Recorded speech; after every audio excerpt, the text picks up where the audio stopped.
So many people ask, why do I not feel like enough, even though I know God loves me? There are things that you can start doing right now that will help you overcoming feeling not enough with God's truth. That's what we're going to be talking about today.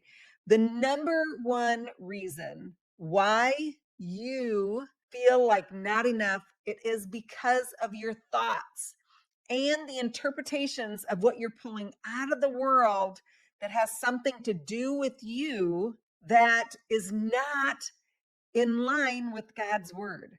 So let's start. Number one, we have interpretations from the world. And if you are worldly focused, and unfortunately, we all are fighting off being worldly focused.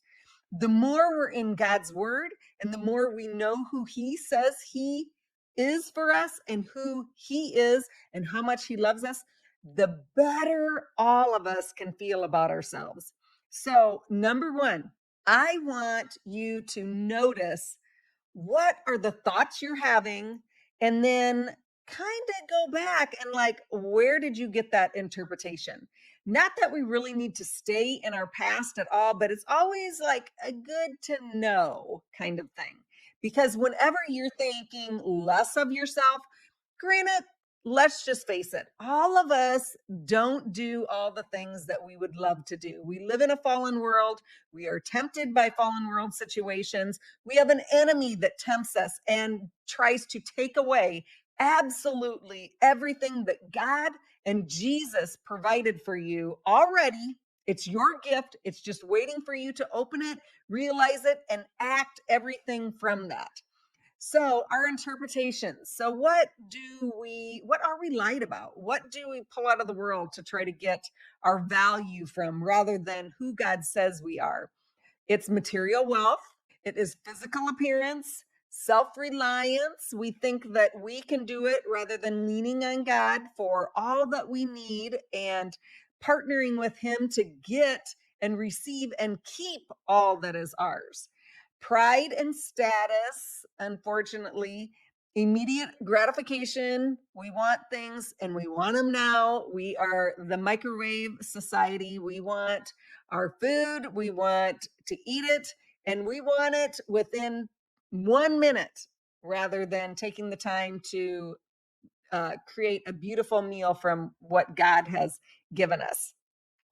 Popularity and approval, and where you get those things from. They're all things that derive us from the true meaning of who we are.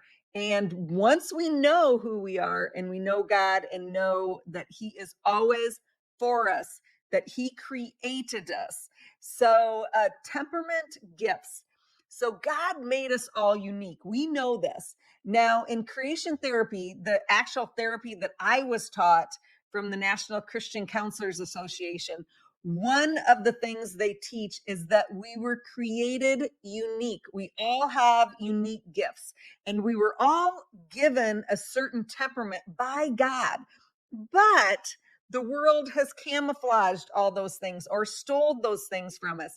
And now the personality we experience is what we pulled out of the world of who we think we should be. And that's how we show up in the world rather than using the very gifts that God gave us.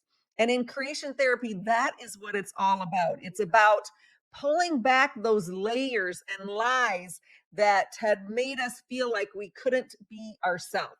And in the Arnold Profile System, there is a test you take that exposes your true identity in who God is. And it is 85% effective when used when pastoral counseling with people so they can know exactly who God created them to be. Now, within the different temperaments, there are strengths and weaknesses. So, a lot of times we know many of our strengths and our weaknesses we get really upset with ourselves about. But the whole thing about it is when we know who God created us to be, those weaknesses just are good to know within our temperament type. So, in creation therapy, And using the Arnold Profile System, there are 5 basic temperaments, and these are all divided into different areas. So the practical application for this is the results can be used to enhance personal relationship, improving communication, and guide personal development, making it a practical tool for both counselors and clients to use so they can know more about themselves. And in this test is based on a series of questions designed to identify a person's primary temperament traits across various areas of their life, such as social interactions, decision making, and emotional responses. And we can pull a little bit from different temperaments in each one of those areas. So they, at the National Christians Counselor Association, they have developed this into 5 different areas to help you learn about yourself. And you can have different areas depending on those 3 different areas that they're testing. So you can have one be a melancholy and another part of your temperament be sanguine. So the 5 different ones that they use is melancholy, sanguine, choleric, phlegmatic, and supine. Now, within each one, there's gifts. So the melancholy, it's very analytical. They are the people that are going to do our programming on the computer. All these beautiful things we get to use probably more than likely was developed by a melancholy. They're detail oriented, very important for a surgeon, right? You want them to be detail oriented.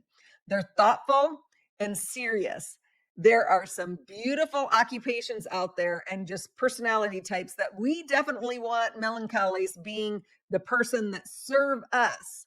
Sanguines, they're outgoing, they're enthusiastic, they're optimistic, and they're energetic. They're usually the life of the party, but the challenges a sanguine can have is they can be impulsive. They end up possibly buying a car that a week later they wish they'd have looked around a little bit more to see if there was something else that they may have liked as well. They are distractible, definitely get 3 things going at once. They seek constant attention, which can be a problem unless you're using biblical references to get our attention from God and get all their love and all the things they need seeking from God rather than the world, because then they can fall into people pleasing. They can fall into drug use or alcohol use because they're going with the crowd. Then there's the choleric. There are leaders and they have confidence and they're goal oriented. Very important in some of the things that we go out to do, but they can be domineering. They can be impatient and they can be insensitive to others' feelings. Okay, so knowing this and then receiving the help from God to counterdict those things so they don't take advantage of other people and that they can be patient with other people, realizing that we all have different gifts. And then there's the phlegmatic. They're relaxed, they're patient, they're consistent, and good at conflict resolution. Beautiful for us to have as people in our life, right? But the big thing they do is avoid confrontation. Well, always in life, there's going to be some things that we have to confront, and we get to ask the Holy Spirit to help us. They can be indecisive. They're ones that like, well, we could go here or we could go there or we could do this or we could buy that. And it takes them forever to make a decision. It's really good for them to count on God to help them to make the right decision. And then we have a supine. They're a servant heart. They are very servant hearted. Beautiful in the church setting and anywhere in the world to have a servant heart, to want to help people. I think we all know those people. They're sensitive, they're supportive, and they seek harmony. Now, some of the challenges they have is they can be overly dependent on others' approval and struggle with assertiveness. So the great thing about knowing these things that those type of people have problems with is that we can look for our challenges and so we don't go out in the world looking for those things in unhealthy ways, we can look to our God for those things. So good to know. Well, number three, the other thing that can affect our self esteem is our old programs. Back when we didn't know any better, the enemy lied to us about things. We could have had somebody we admired say something about us, and we took those things to heart. But the whole thing about it is knowing our brain through neuroplasticity can change those old patterns. We get to change them. The enemy has been working on people for years and years. Think of the Bible, the people that he has tricked. But knowing who they are in God and kicking out the lies, they became and did great things. So we have David. He could have thought, I'm just a shepherd boy, unnoticed and unimportant. But God's view of David was, you are chosen to be a king, a man after my own heart. Moses, he could have had a self perception of, I'm not eloquent. I can't speak well, and I can't lead because of those shortcomings I have. But God's view was, you are my chosen leader to deliver my people from Egypt. God's view of things is so much greater. And I can tell you, he loves you. He made you uniquely, and you have a purpose. Do not allow any limitations. For me, I'm not good at spelling, but God had intentions for me to inspire and encourage people through his word and through Women Inc. magazine. If I would have allowed those limitations of not being able to spell keep me from writing books, being creative, finding ways to inspire people, I wouldn't be doing that. And think of Mother Mary, the mother of Jesus.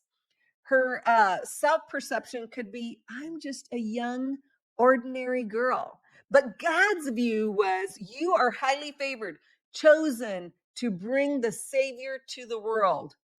Never allow your own perceptions of what you pull out of the world to have anything to do with who God says you are, who he is going to use you to be.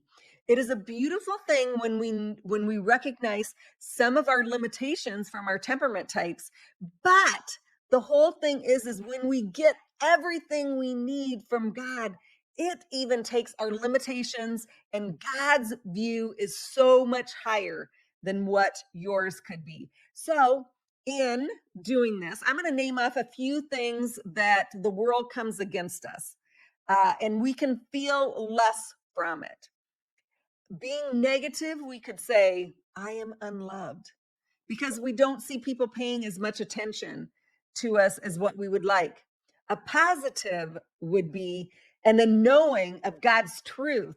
So this is not only positive, it is to know what God says about you. You are deeply loved by God. You are loved with an everlasting love. That is the truth. You kick out anything of feeling unloved, because it is just not true. We have a world system that may show things in certain ways. We have an enemy that wants to actually point out those things, but we have a God that says, you are deeply loved. And if you want more on how to notice those lies and replace them with God's truth, because we get to either choose the words of the world and what the enemy is trying to point to us, because we know our fight is not against flesh and blood, it is not against other people, it is from the enemy that uses other people. And he'll use us and our own thoughts of what our interpretations of what we pull out of the world. You get to stop it and you get to kick it out. And if you would like more information about that, we have the Heavenly Confident course that is inside the Bibletation app. You get immediate to go there as soon as you subscribe to the Bibletation app. Go there. You can download it for free. You get 7 days free inside there. So you could do the whole course in 7 days free. And if you need to do that, I want you to do that. And if God places it on your heart to go ahead and keep it, it is $4.99 a month or $39 a year. Here are some other things that the world comes out. I am alone. What does the word of God says? You are never alone. God is with you wherever you go. We have some of these old programs that are running that back when we didn't know any better, our automated brain automated some of these things, and then they give us feelings that then have created a belief. And then we act from the belief that we have repeated over and over again. It's very simple. It's a simple process, but it is a process to know and replace worldly language with heavenly language. And you get to decide your own personal practice that you get to practice. And the Heavenly Confident pathway helps you with this. You get to develop your own practice for the lies the enemy has told you that are against God's truth, the words you have believed from the world rather than the word of God, using his word to know your truth. Okay, well, I have gone through a lot of these things. The Heavenly Confident and Untriggered and Heavenly Confident course is there to help you program exactly what God intends you to know. And you can do it. It is very simple once you know a thing or two. As the Word of God says, grace and peace come to you from the knowledge of God. Knowledge is a beautiful thing. And before we even attempt any of these things, we invite the Holy Spirit in. He will help you determine what is that old lie. He will help you determine what is the truth. And then you'll create this practice that you get to repeat over and over again. So then your mind fires on those definitely first and kicks out the lies. And just know it takes a little time, because what we think about most often is what we will think about most often. All right. I pray that you are blessed with this. Have a beautiful day.